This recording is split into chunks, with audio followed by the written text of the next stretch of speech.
Welcome to Joint Effort with Des Moines Orthopedic Surgeons.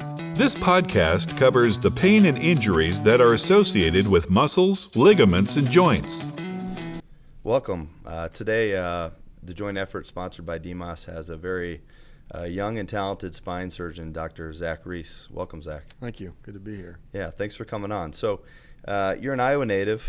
That's true, yep. And from Dubuque, Iowa. From Dubuque, yep. And you cut your teeth on the golf course back in the day. And that's right. Yep. And didn't you play quite a bit of high school golf? A lot of high school golf, yeah. Okay. We had a pretty good team back then. Got second in state my senior year, but couldn't quite get it done. Were you the top guy on the team? For the most part, yeah. Yeah, that's not too bad. Yeah. I played with you a few times, and right away you can kind of tell the difference between someone who picked it up later in life and someone who's been doing it as long as you have. And I think you took a little bit of my money. We don't play for much, but I don't think I've ever beaten you or taken a hole from you, to be honest with you. Yeah. But so you also have another interesting hobby, and it seems to be common among Iowans, but hunting. Yep. Grew up hunting. It was a good complement to golf. They're different parts of the year, so kept me busy and kept me out of trouble. Yeah. So the current climate we live in with this COVID-19 crisis, you probably couldn't pick two better, more socially responsible hobbies. That's right. Yeah. I mean, golf is about all we've done for the last 8 weeks, including work. We haven't even worked until, when did you get up and running? Last week, really. We're about going 50%. There were some cases I had to do, during the whole shutdown that were a little more urgent, so got those through. But now we're about 50% and starting to ramp back up again. So. So you probably wish it was the fall season, so you could. I do, yeah. I've been hunting a lot more. Hunting a little bit more. My golf game's gotten a little better during this time, certainly. Yeah. Are you a guy that likes to grind on the range? Yeah. You do? I do, yeah. Okay. Yeah. You'd almost rather do that than play around? I would, yeah. Really? Yeah. So you tweak things and you kind of know what to do. That's probably my downfall, is I'm always tweaking stuff. You're a perfectionist? Yeah. So from a novice golfer like myself, one thing I always want to know from guys who are really good is, like, when I'm over the ball, I have 15 bad thoughts in my head. Mm-hmm. So what do you think about one thing every time before you hit the ball? I try to one or two. Yeah. If you get too many, it complicates. Is there a common thread, or does it depend upon the shot? Like, you're not saying the same thing to yourself every time. No, like a full swing will pretty much be the same thought. A chip or a wedge shot will be a different thought. A putt will be a different thought. And I'm guessing these are like good thoughts. Well, sometimes. One day they will be, the next day they won't be. So. You're not thinking this wind's 20 miles an hour, it's pushing me to the right, the pond's right there. No. That's what goes through my head. It's like a self-fulfilling prophecy. Right, kind of. Yeah. Don't hit it in the pond and it goes in the pond. Yeah, exactly. Yeah. So here's an interesting question for you. So if you have 4 hours of your life to spend either hunting or golfing, what are you going to do? Hunting. All day? Yeah. Really? Yep. Just goodbye to being a scratch golfer, don't care. That's right. Yeah. What if you don't even get anything? Oh, that's all right. Experience is all that matters. Really? Yeah. I mean, it is nice to get something, but it's just nice to be out and watch the wildlife. So are you out there by yourself when you go hunting most of the time, or are you going with Yeah, friends? my favorite is bow hunting. Okay. That's more of a lonely type thing. You're kind of, out there by yourself. I'll go with my dad or some buddies, but we go to different parts of the farm and set up at different areas. Yeah. There are some types of hunting where it's more social, but my favorite's the bow hunting. Bow hunting's late fall, and then shotgun season's a little after that. Yeah, the best part of bow hunting is November. Okay. Here, yeah. And is your favorite to hunt for big bucks in Iowa, or what's your favorite kind of game? Here, whitetails in Iowa. We're in the mecca of deer hunting.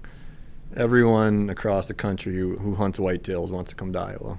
So interesting you say that. I was on the East Coast visiting my wife's family, and we're at her class reunion, and guy comes up and he's like, I hear you're from I He's like, can you get me I think he wanted even a doe tag or something.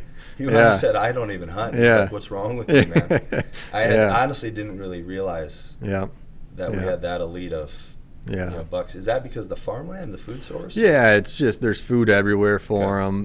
The Iowa DNR does a good job of kind of limiting, who can get in here and hunt. So our deer have a better chance of getting to a mature age where they can really grow and show their potential.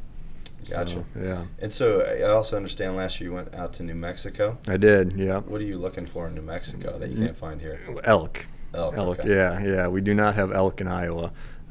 So New Mexico, I took my bow out there and had a good time. Oh, you were bow hunting for elk? Yeah. Okay. Yeah. So it wasn't a longer range thing. It was still. Yeah, it was close. But bigger game. Oh, correct? huge. Yeah. Did you get an elk? I did. Yeah.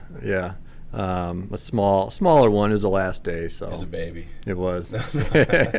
Yeah. So didn't you bring the meat home? Oh yeah. Venison. I think it's better elk? eaten than whitetail actually. Okay. But it's funny. The guys in New Mexico think they think whitetail's a lot better than elk. You ever make jerky out of this stuff? Yeah. I think that's kind of the best. I got freezers full of it right now. Do you really? Yeah. Oh, that's fantastic. Okay. Well, what we want to talk about today, and it's interesting, because watching you as a golfer, your posture's great, and the golfers talk a lot about spine angles and things like that. Yeah. So the spine is important in anything we do, but it's also can be kind of our down. It can cripple us. It can, absolutely. Yeah. And so you, I understand, did a fellowship in spine surgery, and it was in Louisville? Yeah, Louisville, Kentucky, yeah. Okay. And one thing I noticed when you came, it's only been about 2 years ago now, but you kind of came in, hit the ground running. I did, yeah. You seemed like you had a lot of confidence, very skilled, and you also took over for fairly mature practice. Yeah. And so that impressed a lot of guys around here. Was there something in fellowship or residency that was the driving force behind you having that confidence right off the bat? Because some people come in and they're not confident right away. They're asking a lot of questions. They're hesitant, and you seem to kind of have an understanding of here's where we're going to go with things. Yeah, it was definitely fellowship. I went to a great fellowship in Louisville. It's a combined neurosurgery and orthopedic spine fellowship. So we worked with 4 neurosurgeons daily and 8 ortho spine guys daily. And it was just crazy busy, and you either sink or swim there. They give you the hand over the knife right away, and really, yeah, and you either do well or you're gonna not get much out of the fellowship. So you got the neurosurgeon's perspective of things, which is fairly unique, I guess, for a ortho fellowship. Yeah, there's not many spine programs left that combine both ortho and neuro. I think in general it's going back, that it's trending back that way, where they're just starting to do a spine, in residency or whatever. Where kind of ortho spine and neuro work together. Sure. But that hadn't been very common up until now. Right. Yeah, that's a huge advantage. It is, absolutely, yeah.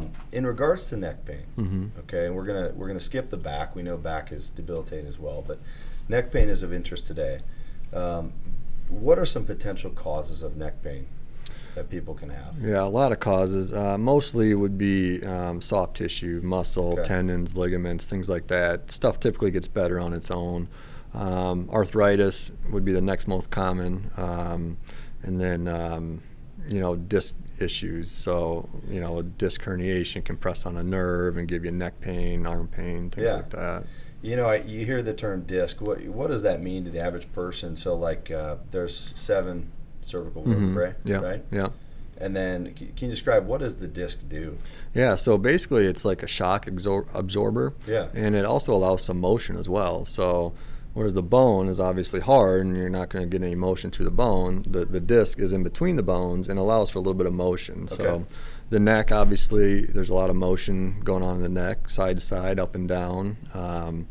And similar with the lumbar spine, the low back, and because of that, that's where most issues arise. Most people that come to my clinic either have neck issues or low back issues.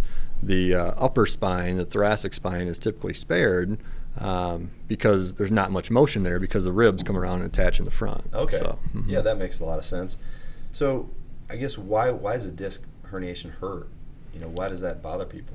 It can be pain from the herniated disc itself. So when there's a herniated disc, the outer covering can tear, and that can be painful. Okay. But more commonly, that disc material herniates out towards the nerves going to either the arm or the leg, presses on the nerves, you get a lot of inflammation that irritates the nerves, and that will give you a shooting arm pain or shooting leg pain. Okay. Yeah. So if I'm someone who has neck pain for a week, do I need to come see you right away? No.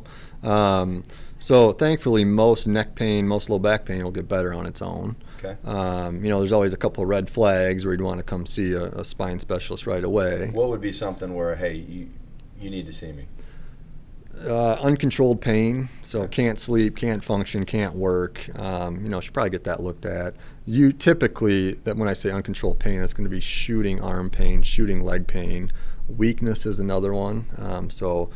Weakness where? So typically the extremities. So if you're having neck pain and it's associated with arm weakness, you're having trouble, flexing your bicep, you're lifting things, you're dropping things. That should be looked at. That can be a sign that some nerve or the spinal cord is being compressed. And so it's better to find that out right away. But if you just have localized pain in the back of the neck or low back off to one side, a lot of times people wake up, they say they slept wrong or slept on the wrong side of the pillow or what have you. That can flare, a muscle or a ligament in the neck, and typically it's going to get better in 6 weeks or so. So what can I do? Do I just sit around and wait? Is that pretty much it, or is there some things I can try? Yeah, so we just say, anti-inflammatories, ibuprofen, things like that, ice, heat. Some people like ice, some people like heat. It's kind of a personal preference. Massage, physical therapy, chiropractor, all that stuff can help. Okay. Yeah. And if I have neck pain that I'm golfing and I get this shooting pain down my arm, it doesn't go away at 6 weeks. I've tried those things. Where do I go from there? Do I talk to my primary care doc, or how do I, when do I need to see a guy like you, and what workup usually needs to be done prior to doing that? Yeah, typically, patients will be referred by their primary care provider, and they usually know those symptoms that would warrant an MRI, which is where you typically start. But yeah, so the shooting arm pain, the shooting leg pain, you have an MRI, it shows a herniated disc. That's there's either two ways you can go there. You can go to a pain specialist and start with non-operative things like injections, or sometimes they come to me first and we'll go over the MRI with them. Yeah. Assuming there's nothing urgent or pressing, such as spinal cord damage, which we'll talk about later. It sounds like. Typically we're going to have those patients get an injection. Usually that's steroid. So in the cervical spine, where can those injections go? Epidural injection. Okay. So kind of like in the low back, they'll do an epidural injection, and that's steroid over the area where the problem is, or the disc herniation is. And the purpose of that steroid is to help that inflammation, help control the inflammation that's irritating that nerve going to the arm, that's firing that shooting pain down the arm. Is it possible I get one of those and then I'm good? Oh, absolutely. And I would say that's more common. Okay. Yeah. So the good news is most acute disc herniations are something that happens suddenly, whether you're lifting weights or swinging a golf club. Typically those can get better on their own. Okay. Which is good news for a lot of people. Now, the steroid injection, it's not going to make that disc herniation go away, but it will make life tolerable for that patient until your body has time to kind of get rid of that disc herniation. Will it resorb part of the disc? Typically you can resorb it, yeah. Now that can take a year or more. But if you were to get an MRI a year after you herniated your disc golfing, right, chances are that disc herniation is probably going to be a lot smaller. Okay. Yeah. Okay. Mm-hmm. And can you have multiple injections, or is that? Oh yeah, it is. You can have multiple injections. So you get a year's relief, and you need it again, you can. Absolutely. I'd say the average length is probably about 3 months. If it's going to work, you can Okay. expect probably 3 months. Now some people get 6 months, some people get a year, some people only need one, and they never need another one again. Now, if I have weakness in my biceps and pain that shoots down my arm, and it doesn't get better with these things, then I need a guy like you, I'm assuming. Yeah, I mean, if it's the nerves being compressed and the spinal cord looks fine, your quality of life is shot, you can't work, you can't sleep, Yeah. then that's time to see me. Yeah. And what are we discussing? What are the possible surgical options to make me better? Yeah, typically it's going to be what's called an anterior cervical decompression fusion, Okay. where we're going through the front of the neck here, get all the important stuff out of the way, and take out that herniated disc. Now, over the last few years, there's been some new developments with that procedure where now they can do an artificial disc replacement, and that's been a really good option. And I've had a lot of success with that in the patients that I put those in. Is that gaining momentum? A lot of momentum, yeah. People come into clinic specifically asking for that now. They do. Yeah. What would make someone a candidate versus not a? What would make someone a candidate for the disc replacement versus an ACDF? Yeah. You say no, you should just do the fusion. Yeah. What's the difference there? It's typically the amount of arthritis we see on the X-ray. Okay. If you have a lot of arthritis, that motion that disc replacement's still going to give you could still give you some neck pain because you still have a lot of bone spurs and things like that. Yeah.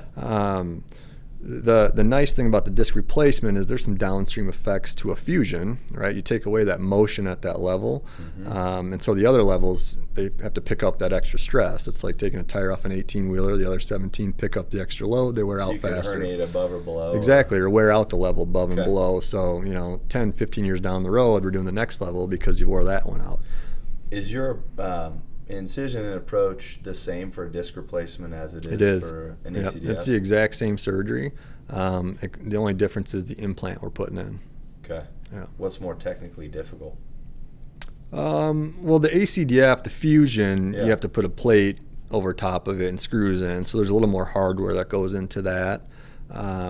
There's a little more finesse with the disc replacement because you want to get it perfectly centered in there because there is motion. You want to balance everything out. So there's a little bit more fluoro or X-ray used in the operating room with the disc replacement to try to get that implant position just how you want it. Okay.